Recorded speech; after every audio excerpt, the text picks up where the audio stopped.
Do you know of a stellar leader or an outstanding organization that deserves a proper shout-out? Nominate them for IBJ's awards. From 40 in their 40s and Women of Influence to Nonprofit and Healthcare Excellence Awards, we're celebrating rising stars, seasoned leaders, and organizations making a difference. Discover which programs are accepting nominations now at ibj.com/nominate. This is Inside Indiana Business Radio for the afternoon of Friday, April 17th, 2026. I'm Alex Brown. For the second time, the Blue Gate Theater in Shipshewana has been nominated for Theater of the Year at the Academy of Country Music Awards. Ryan Riegsecker, president of Blue Gate Hospitality Group, says he's honored to be mentioned with other nominees like the historic Grand Ole Opry and Ryman Auditorium. We never really even tried to be like them. I think what we really try to do is just take care of the people that are coming and make it a good experience and do one day at a time, and let's improve. Let's figure out what people want and add more of that. The winner will be announced at the 19th Academy of Country Music Honors in August. Merrillville-based electric utility NIPSCO has announced a tentative agreement on a new contract with the United Steelworkers Union. The deal, which remains subject to ratification by union members, comes after nearly 4 months of negotiations and a lockout of about 1,600 workers. Details of the agreement were not released, and NIPSCO says the lockout will remain in place until the ratification process is complete.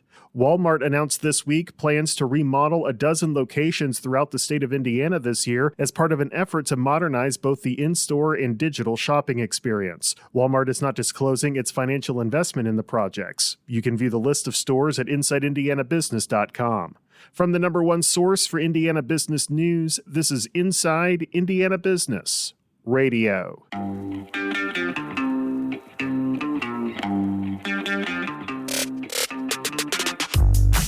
Hello and welcome to Inside Indiana Business. I'm Gary Dick, coming to you this week from Northwest Indiana, Jeffersonville, Muncie, South Bend, in downtown Evansville, Terre Haute, Fort Wayne, Richmond, from one of the state's key entrepreneurial and innovation hubs, 16 Tech. Inside Indiana Business, Indiana's business news leader. CenterPoint Energy asked the Trump administration to let an order requiring the utility to keep one of its coal units operating expire a month before the directive was ultimately reissued. IIB's Aubriana Herron has more.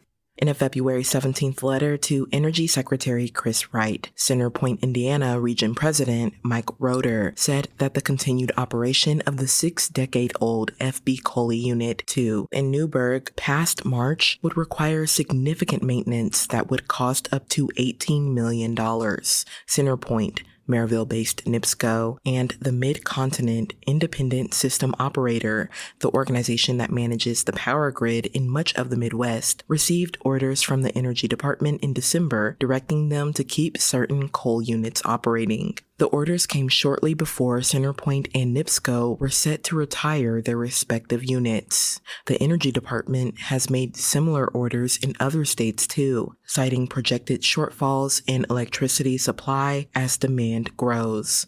Roeder acknowledged the Energy Department's concern in his letter, but said CenterPoint had adequate electric generation capacity to maintain reliability without Unit 2, which can produce 103 megawatts of power.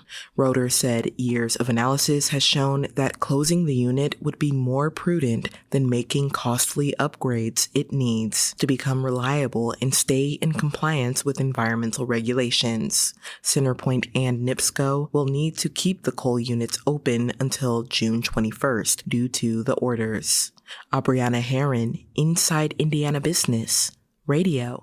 The Vincennes University Board of Trustees this week approved a $35 million housing redevelopment plan aimed at modernizing campus living and strengthening partnerships with major employers such as Amazon and Walmart. The plan centers on redeveloping Godere Hall, one of the university's oldest residence halls, into a facility featuring all private rooms. The redesigned space will include renovated common areas, private bathrooms, kitchenette areas, and hotel-style furnishings. University officials said the project is designed to better serve both traditional and adult learners, particularly those participating in apprenticeship and technical training programs tied to industry partners.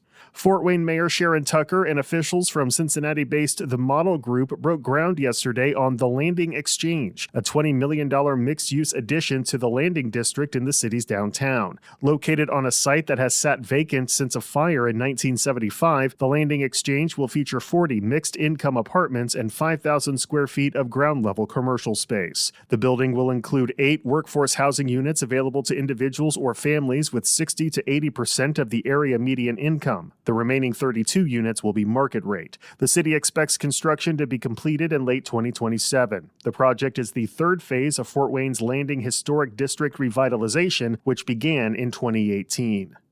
Daymar Services CEO Jim Dalton is this week's guest on the Business and Beyond podcast with Gary Dick, presented by PNC, a weekly conversation with high-profile Hoosiers in business, sports, and entertainment, and beyond. Available now on the IBJ Media app or your favorite podcast provider. I'm Alex Brown for Inside Indiana Business Radio On Demand. Stay ahead with Inside Indiana Business Radio On Demand, your go-to source for the latest business news across the Hoosier State. Join hosts Gary Dick and Alex Brown every weekday morning and afternoon for concise updates on Indiana's top business stories. Subscribe now on your favorite podcast app or listen at ibjpodcasts.com. Thanks for listening to this IBJ Media podcast. You're probably going to remember this ad. Do you know why? Podcast advertising works. 85% of listeners recalled hearing an ad during a podcast, and 70% of podcast listeners have acted after hearing an ad. So whether you're looking to be heard across the entire IBJ Media Podcast Network, sponsor one of our shows, or just start with a 30-second ad, IBJ Media can help. Contact advertise@ibj.com to learn more.